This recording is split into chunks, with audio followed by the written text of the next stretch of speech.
All right, how is everyone doing? I am Rich CELENZA. Thanks for tuning into the Rich CELENZA show. So what I want to get into today is kind of bringing something up that I go through with a lot of younger people or just people in general. And that is, don't sign anything you don't understand. And here's the deal. I'm going to first start off by saying, a lot of times when you buy something like a home, a car maybe, even a business, or certain things, there is a lot of paperwork, and a lot of times you're not going to understand everything, nor are you going to read everything. Let's call it for what it is to a certain degree, okay? I get it. Now, unless you're a contract lawyer or somebody that deals with contracts and, you actually like reading all those things, I get it, right? And I'm here to tell you, if you do not want to read, everything regarding contracts, make sure you have someone that does. And I'm just going to tell you a few stories that happened to me, kind of good and bad. How, when I was always usually surrounded by very intelligent people, even my ex-wife, my new girlfriend, my lawyer friends, some of my closest friends are all lawyers. One's even a contract lawyer. And then in the entertainment business, I had entertainment lawyers that basically all they did was help me with contracts for the most part. So I started to learn about them as well. But I'm going to say, if, in life, if you're going to be, I'll start with a house. If you're going to be purchasing a house, a condo, Airbnb, whatever a townhome, make sure when you go to do the paperwork, it's, it's right. When you're signing a mortgage, make sure it is right. Take the time to do that. Again, if you don't want to read it, have somebody else do it for you. Make sure you protect yourself, because sometimes you can make a decision in your life and it will destroy your life for a substantial amount of time. I've seen it destroy a lot of people's lives literally forever, practically. And I've been caught in some weird situations myself regarding contracts. When I was younger, I was fortunate, and this is like in the mid-90s, I was able to buy a really beautiful home. And I love this home for a few reasons. One is it was on one of the longest golf courses in the world, and you had to take a cart. And I knew my family loved golfing. So that was one thing. The other thing was they had a 24-hour security guard there, and the house was one over from the security guard. So he can see my home. And back then I used to collect money for a living. So I had a lot of money sometimes coming in and out, even at my house. And I ended up having a daughter. And, I loved that protection aspect of it. I also kind of, at that point in time, loved the location because it was kind of halfway. I lived in Orlando, but it was in between, very close to Disney and all those, Lake Buena Vista area. And it wasn't too bad from Orlando. So I kind of had the best of both worlds, and I was behind the airport, which was nice because I beat traffic. So there were so many perks to the home, so I decided to get it, mainly because of that. You sign your contracts, you get a mortgage in this case, and, things go forward. But then what I didn't realize what I got involved with here is what was going to happen in the future. I didn't realize, and this was before like HOA laws, I guess, to a certain degree, where now you can't charge so much money per month on HOA, where it can't just explode all of a sudden. They could all of a sudden charge you a few hundred a month, then 500, then 700. It's not as nuts as I think it started to get at one time. They had to put a cap on it, especially with a lot of condos, because a lot of people were buying things, and before you know it, their HOAs was as high as their damn mortgage. But in my case, that's kind of what started to happen, is I didn't realize how the responsibility of me within that community, how much money it was going to cost me. My HOA started to skyrocket. I also didn't realize I was responsible for what was happening inside my community, which would include paving roads, all these different changes that they were making, even to the pool areas, the pool area. It got crazy to the point where it was our HOA, and what we were paying was as much as Islesworth. Now, if you know anything about Florida, Islesworth is where like Shaq and Penny live. You're talking homes that probably start around $2 million and go all the way up to $20 million. And it's near where the biggest house in the world is being built as well. To make a long story short, that community is unbelievable. Islesworth. It's a monster, too. There's no reason why mine, like, I wasn't a community paint as much as them, which is whack.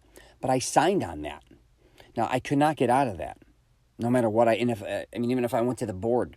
Everybody was complaining, but this is what we signed on. Things could have been changed. Then you start getting into legalities.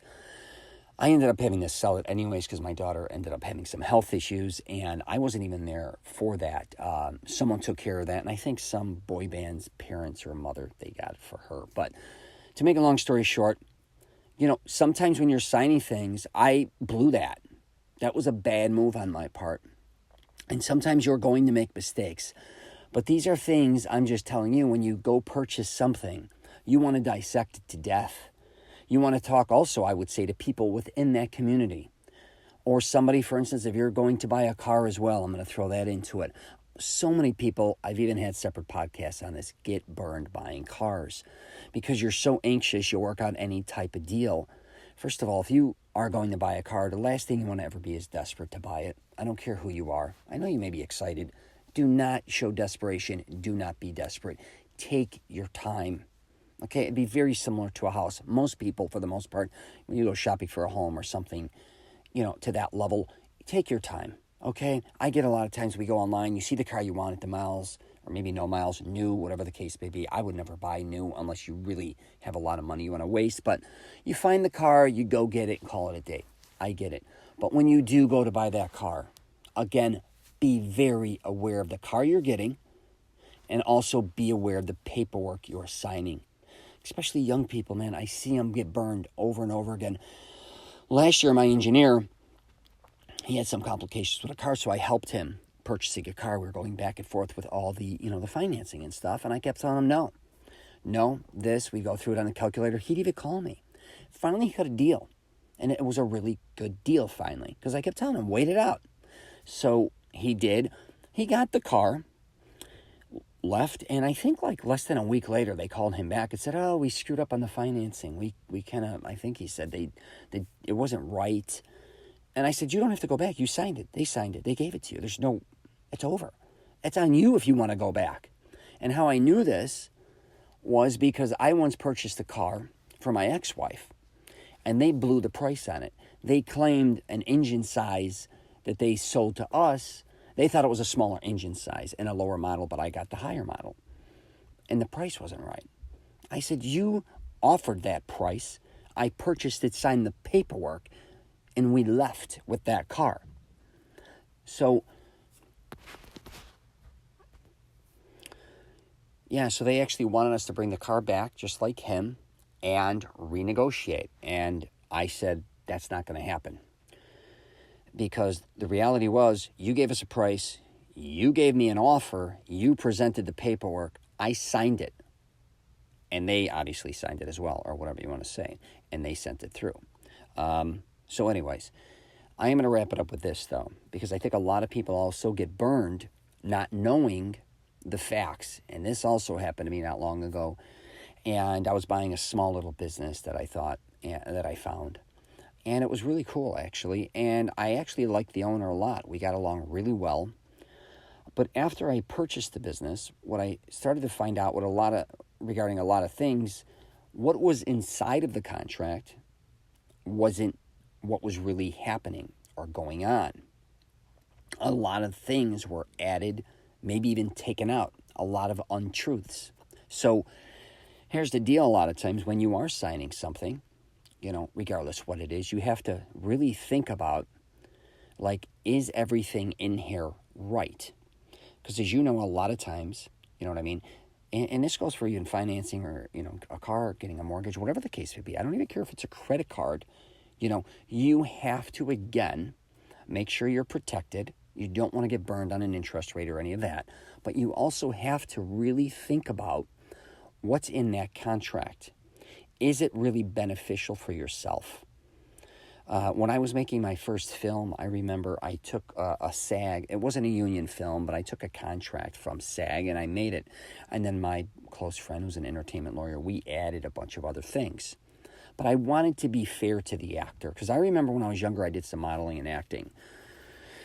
And I kind of looked at things both ways. I didn't want to just make a contract that basically gave my actors absolutely no rights to anything to a certain degree. I wanted to be like, you know what, guys, we're going to make this film, and, we go back and forth. But I didn't want to just be a guy to be like, hey, I own the film. It's my film. I'm producing the film. I'm directing the film.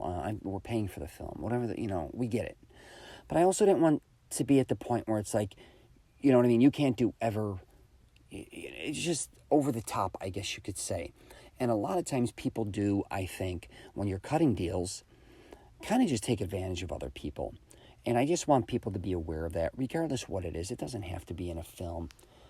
But if you're, creating anything as well, and you're drawing up a contract too, make sure, on the flip side of this, make sure you protect yourself. Because a lot of times too, people will, you want to draw up a contract that's fair, I think, a lot of times, but also not openings where you then, on the other end, or someone on the other end, can come after you as well. Again, take your time when writing things up. Take your time when reading things. And I think now more than ever, and I may be wrong, people read less and less and less. And I think people want to get things done quicker than before. And they just don't do their research. They just do not do it. So this was just something I wanted to do a podcast on. And please protect yourself and others.